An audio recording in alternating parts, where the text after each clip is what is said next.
Welcome back to Robbie's Office Hours, everybody. We are talking about vector operations. So we know what vectors look like in two-dimensional space or three-dimensional space in terms of arrows pointing in particular directions. So the question we want to ask ourselves is, how do I add them geometrically, and then how do I add them algebraically? Okay, so let's get the algebraic way out of the way first. Okay, so here's kind of the algebra of it. If you give me a vector v, which looks like, I'm going to call it a1, b1. Okay, so its first coordinate is a1, second coordinate is b1, and you give me another vector w, which is, let's say, a2, b2. Okay, then the question is, well, can I make sense of v plus w? Okay. Now again, I should mention that the notation that I use for vectors in this particular case is that I just put a bar underneath it to indicate that it's a vector. Some people like to do things like v with an arrow over top of it. That's completely fine.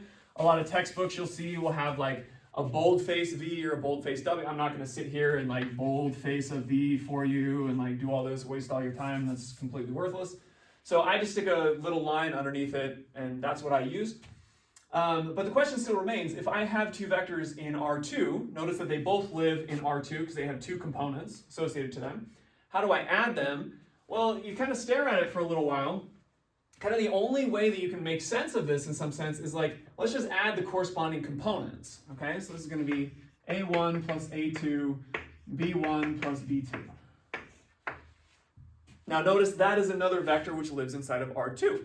Okay, so that's how you add vectors in that way, all right? Now similarly for subtraction, if I were to say what is v minus w, okay, where v and w are the same v and w from before, then what am I going to do? I'm going to take, well, the coordinates of v, so in this case a1, b1, and subtract off the coordinates of w. So that's going to give me a1 minus a2, and then b1 minus b2.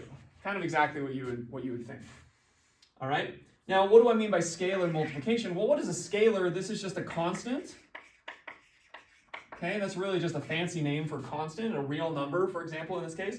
So if I take a scalar, let's say I call that scalar c, and I multiply it by the vector v, okay, where v is the same vector that we had all the way up here, and c is just some real number, then how would I define this?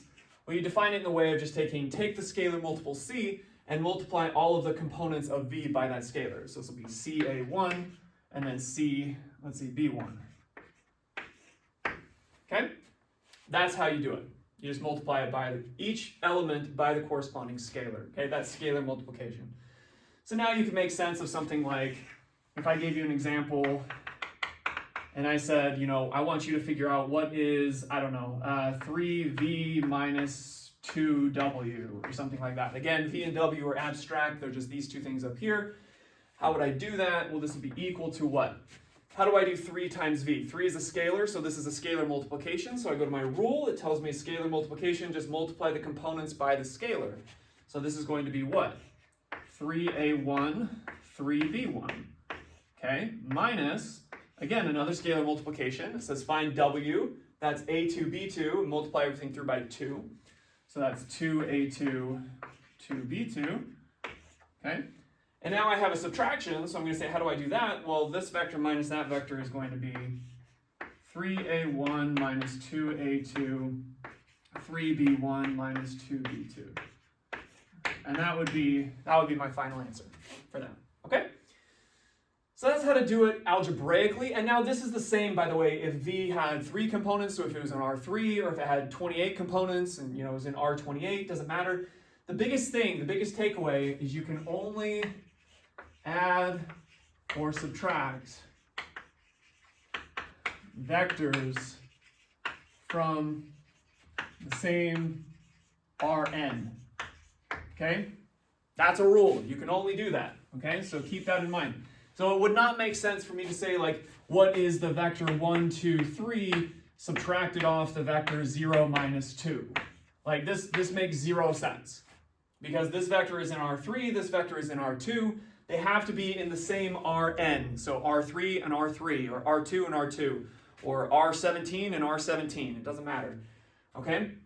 They have to be from the same space. Okay? So that's how you do this algebraically. All right? You take two vectors. How do I add them algebraically? In the next video, I'll talk about how do you add and subtract vectors and do these vector operations in terms of the geometry of this. How do you visualize what's actually happening? All right? So if you like the video, comment down below, like it, subscribe. Please ask me questions. I'm happy to ask questions. After all, these are Robbie's office hours.